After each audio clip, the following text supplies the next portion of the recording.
Ruangan ganti di asrama kampus Universitas Gadjah Mada itu selalu pengap dan sepi setiap sore setelah latihan oli.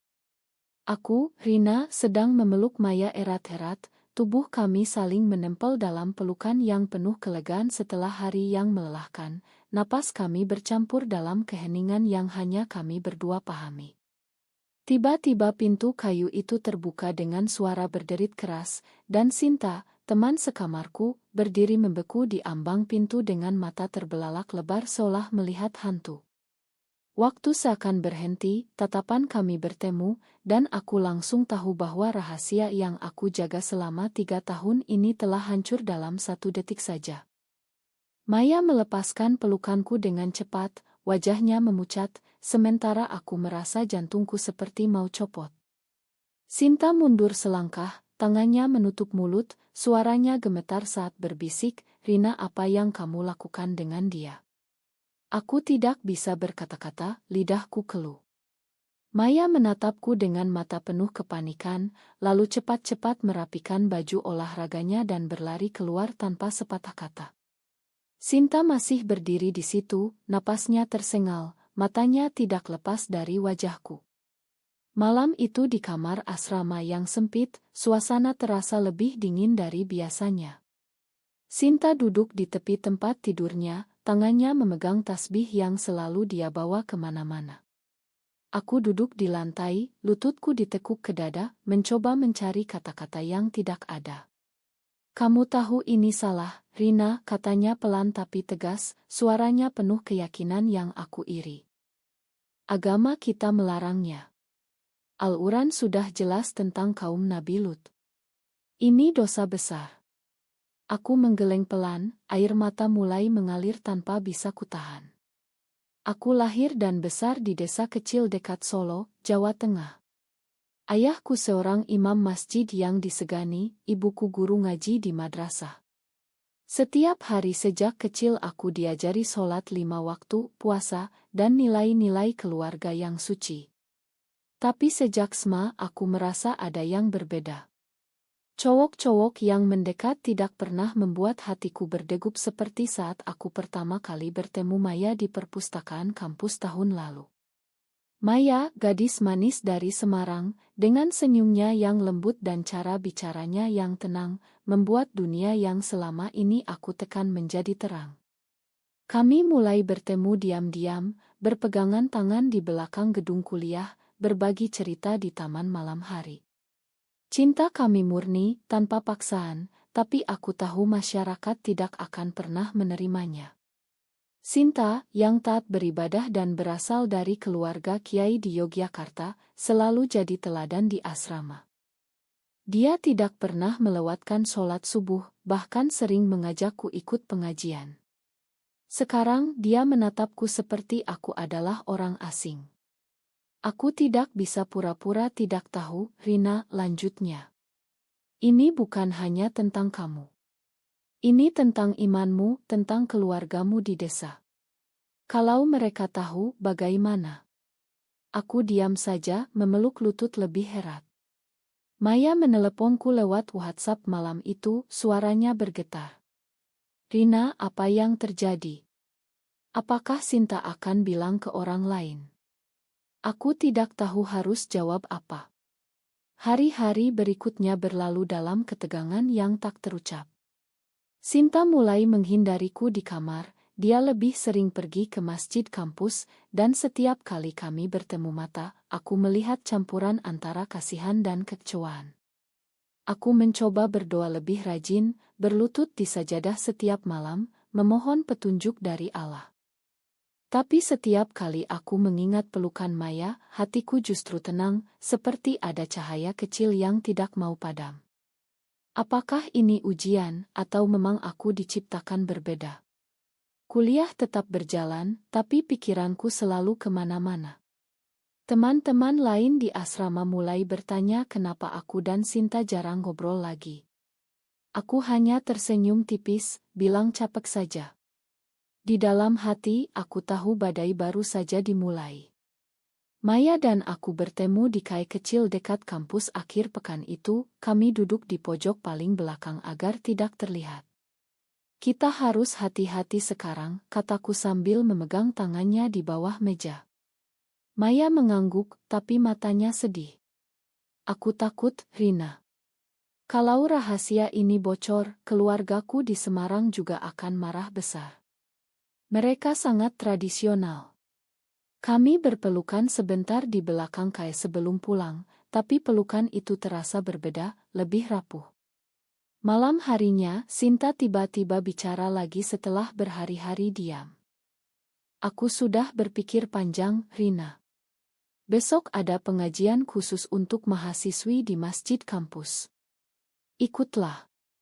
Mungkin Allah akan memberikan jalan keluar untukmu. Aku tidak langsung menjawab. Bagian dari diriku ingin menolak, tapi bagian lain takut kehilangan segalanya. Aku mengangguk pelan, dan malam itu aku tidur dengan mimpi buruk tentang ayahku yang marah besar di masjid desa. Pagi berikutnya, aku berangkat ke pengajian bersama Sinta meski hati ini berat. Masjid kampus penuh mahasiswi berjilbab, suara ustaz membacakan ayat-ayat tentang kesabaran dan taubat menggema di ruangan. Sinta duduk di sampingku, sesekali melirik seolah memastikan aku mendengarkan. Setelah pengajian selesai, ustaz memanggil beberapa orang untuk diskusi kecil. Aku ikut karena Sinta menarik tanganku. Topiknya tentang godaan aman modern yang menguji iman. Aku diam saja, tapi dalam hati aku merasa setiap kata ditujukan padaku. Saat pulang, Sinta berkata pelan, "Kamu lihat kan, Rina? Banyak gadis yang pernah tersesat tapi kembali ke jalan yang benar setelah taubat. Kamu bisa juga." Aku hanya mengangguk, tapi di dalam dada ada bara yang semakin panas. Maya menungguku di taman belakang asrama sore itu. Kami duduk di bangku batu di bawah pohon beringin besar, tempat kami biasa bertemu saat masih aman. "Bagaimana pengajiannya?" tanyanya sambil memegang tanganku. Aku ceritakan semuanya, dan Maya menghela napas panjang. "Aku mengerti kamu takut, tapi aku juga takut kehilanganmu, Rina. Kita sudah janji akan saling dukung." Malam itu kami berpelukan lebih lama dari biasanya, tapi ada bayangan Sinta yang terus mengikuti pikiranku. Keesokan harinya, berita kecil mulai menyebar di asrama. Seseorang melihat aku dan Maya di Kai, dan gosip mulai beredar pelan. Sinta tidak bilang apa-apa, tapi aku tahu dia yang menceritakan sedikit ke teman dekatnya yang juga taat. Ibu menelepon dari desa sore itu. Suaranya biasa saja, tapi pertanyaannya tajam. "Kamu baik-baik saja di Yogyakarta, Nak?" Sinta bilang kamu jarang sholat berjamaah sekarang. Aku terdiam, tanganku dingin memegang ponsel. Sinta telah menelepon ibuku diam-diam, aku marah tapi tidak bisa marah terang-terangan. "Ibu, aku baik-baik saja," jawabku sambil menahan air mata. Malam harinya, aku dan Sinta berdebat lagi di kamar. "Kenapa kamu bilang ke ibuku?" tanyaku dengan suara bergetar. Sinta menatapku tenang. "Karena aku peduli, Rina.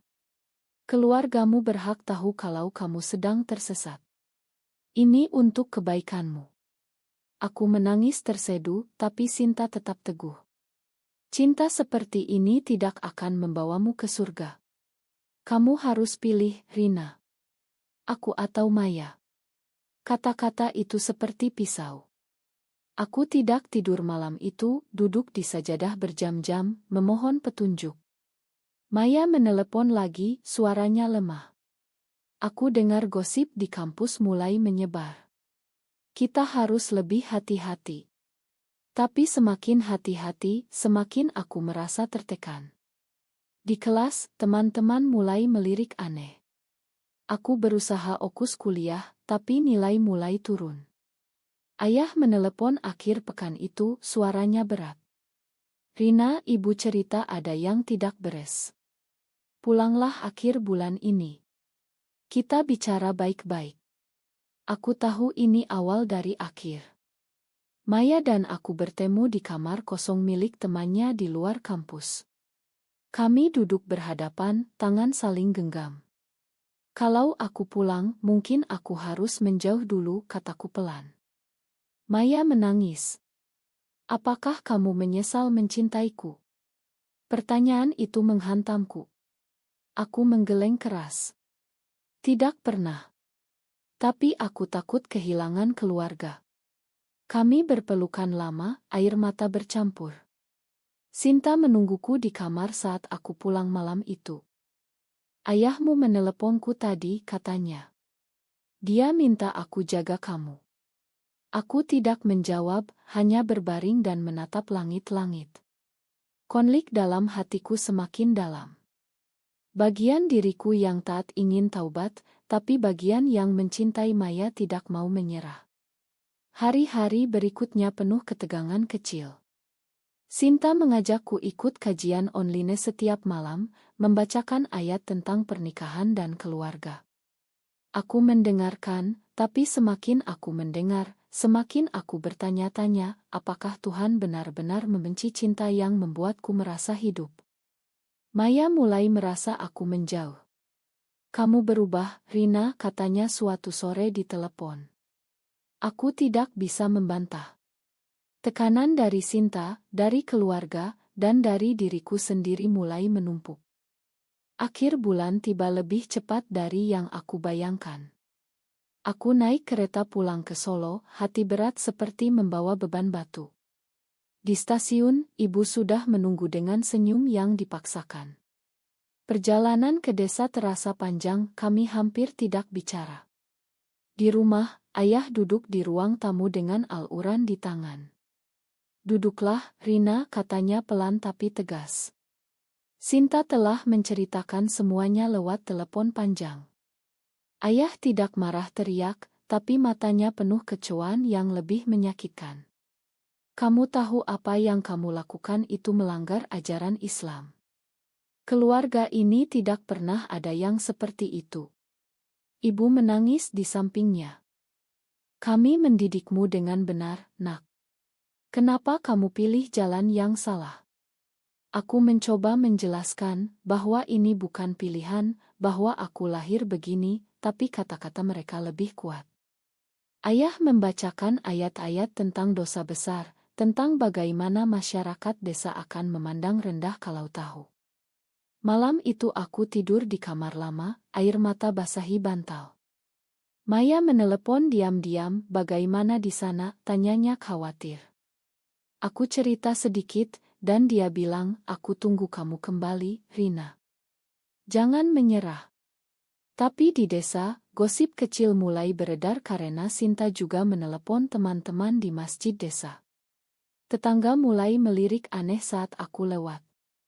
Aku merasa seperti penjahat di kampung sendiri.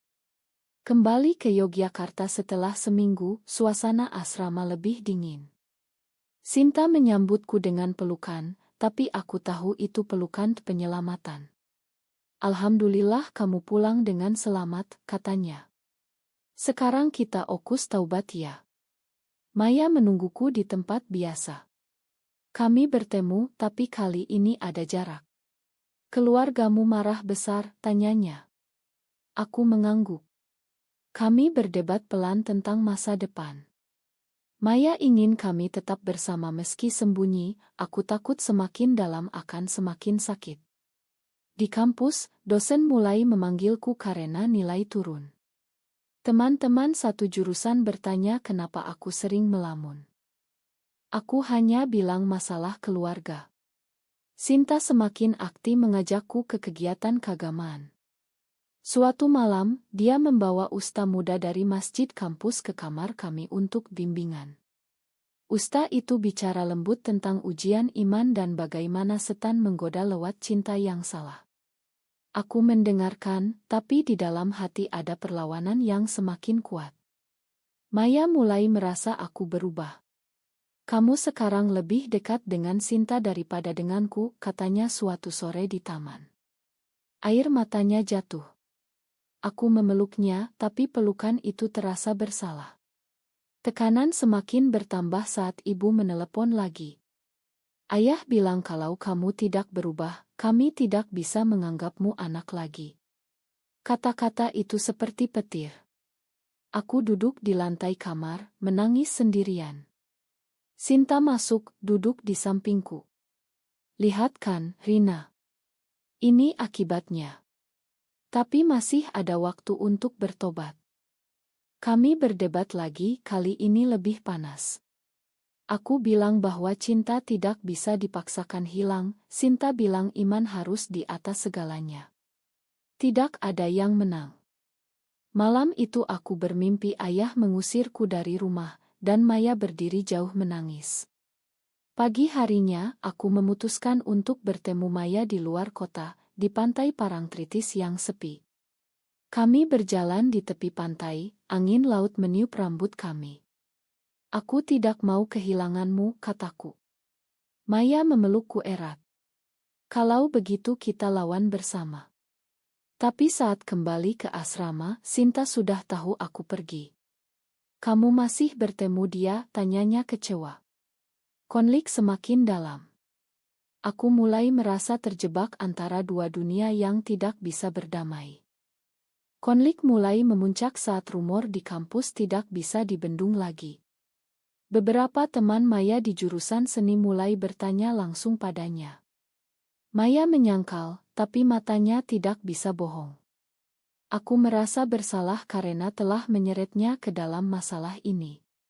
Suatu malam, Maya datang ke asrama diam-diam, kami duduk di tangga belakang, suara kami pelan. Aku capek sembunyi terus, Rina, katanya sambil menangis. Aku mencintaimu, tapi aku juga ingin hidup normal. Kata-kata itu menyakitkan, tapi aku mengerti. Sinta melihat kami dari jendela kamar dan keesokan harinya dia bicara lagi. Kalau kamu terus begini, aku terpaksa bilang ke pengurus asrama. Ini untuk kebaikan semua. Aku marah besar kali ini. Kamu tidak berhak mengatur hidupku, teriakku pelan.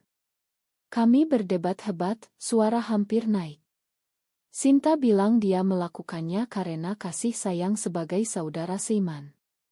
Aku bilang kasih sayangnya justru menyakitiku. Ayah datang ke Yogyakarta tanpa pemberitahuan 2 hari kemudian.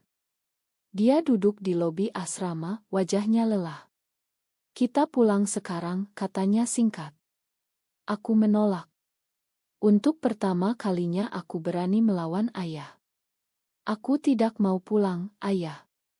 Ini hidupku. Ayah terdiam lama, lalu berdiri. Kalau begitu, jangan harap kami kirim uang lagi. Dia pergi tanpa pelukan. Ibu menelepon malam itu, menangis. Kamu sudah buat ayah sakit hati, Rina. Aku merasa dunia runtuh. Maya datang menenangkanku di kamar kosong. Kami berpelukan lama, tapi kali ini pelukan itu penuh duka. Kita bisa cari kerja paruh waktu, katanya. Tapi aku tahu itu tidak mudah. Sinta melihat perubahan di wajahku. Dia tidak lagi mendesak, tapi tatapannya semakin sedih. Aku tidak ingin kamu menderita sendirian, katanya suatu malam. Kami duduk berdua, bicara panjang lebar. Sinta cerita tentang saudaranya yang pernah punya masalah serupa dan akhirnya menikah setelah taubat. Aku cerita tentang bagaimana Maya membuatku merasa diterima apa adanya. Untuk pertama kalinya, tidak ada yang saling menyalahkan. Tapi keputusan tetap harus diambil. Aku memilih untuk tidak pulang akhir semester, tinggal di Yogyakarta dengan uang tabungan yang tipis. Maya membantu mencari kos baru yang lebih murah. Saat pindah, Sinta membantu mengangkat barang. Aku tetap mendoakanmu, katanya sebelum aku pergi. Kata-kata itu hangat tapi menyakitkan. Di kos baru, aku dan Maya lebih sering bertemu, tapi tekanan keluarga tetap ada. Ibu kirim pesan setiap minggu, mengingatkan sholat dan taubat. Ayah tidak menghubungi sama sekali. Aku mulai bekerja paruh waktu di KAI kampus, Maya juga. Hidup kami sederhana, tapi ada kedamaian kecil. Namun kedamaian itu rapuh. Suatu hari, sepupu dari desa menelepon, bilang desa sedang heboh karena gosip tentang aku. Kamu harus pulang dan menikah, Rin, katanya. Aku menolak. Malam itu aku menangis di pelukan Maya. Apakah aku egois, tanyaku. Maya menggeleng. Kamu hanya mencoba hidup sesuai hati. Konflik batin semakin kuat. Aku masih sholat, masih percaya Tuhan, tapi aku juga percaya cinta ini bukan dosa. Sinta sesekali datang berkunjung ke kos baru. Kami bicara seperti dulu, tapi ada tembok tak terlihat. Dia tidak lagi memaksa, tapi pertanyaannya selalu sama, kamu bahagia, Rina?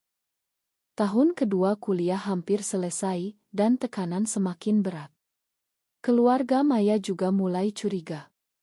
Ayah Maya datang ke Yogyakarta dan melarang Maya bertemu aku lagi. Maya menangis di telepon. Aku harus pulang sebentar, Rina. Tapi aku akan kembali. 2 minggu tanpa kabar membuatku hampir gila. Sinta datang lagi, kali ini dengan wajah lebih lembut. Lihat kan akibatnya. Cinta seperti ini selalu menyakitkan orang lain. Kali ini aku tidak membantah.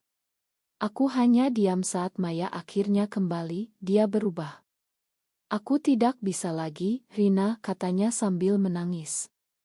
Keluargaku mengancam akan putus hubungan kalau aku tetap denganmu. Kami berdebat hebat di taman malam itu. Aku memohon agar bertahan, dia bilang sudah terlalu banyak yang dikorbankan. Malam itu kami berpisah dengan air mata. Aku kembali ke kos sendirian, hati hancur. Sinta menunggu di depan pintu kos. Dia tidak bilang aku sudah bilang, hanya memelukku pelan. Kamu masih punya aku sebagai teman, katanya. Aku menangis di bahunya. Minggu-minggu berikutnya adalah neraka. Aku hampir putus kuliah, nilai anjlok, kerja paruh waktu aku tinggalkan. Sinta membantuku bangkit pelan-pelan.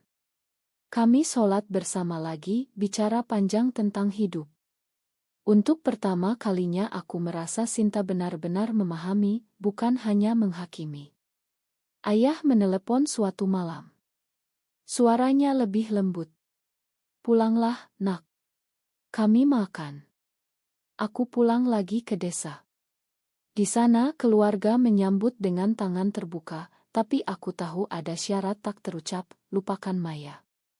Aku mencoba. Aku ikut pengajian desa, membantu ibu di madrasah. Tapi setiap malam aku mengingat pelukan Maya, dan air mata jatuh. Sinta datang berkunjung ke desa suatu hari. Kami duduk di teras rumah. Kamu sudah memilih jalan yang benar, katanya. Tapi di matanya aku melihat keraguan. Aku bertanya padanya, apakah kamu pernah meragukan ajaran ini, Sinta? Dia terdiam lama. Kadang iya. Tapi iman lebih kuat dari perasaan. Kata-kata itu membuatku berpikir lagi. Saat kembali ke Yogyakarta untuk semester akhir, aku mencari Maya. Kami bertemu di Kailama. Dia sudah bertunangan dengan pria pilihan keluarga. Makan aku, Rina, katanya sambil menangis. Aku memeluknya untuk terakhir kali. Aku bahagia untukmu, kataku, meski hati hancur.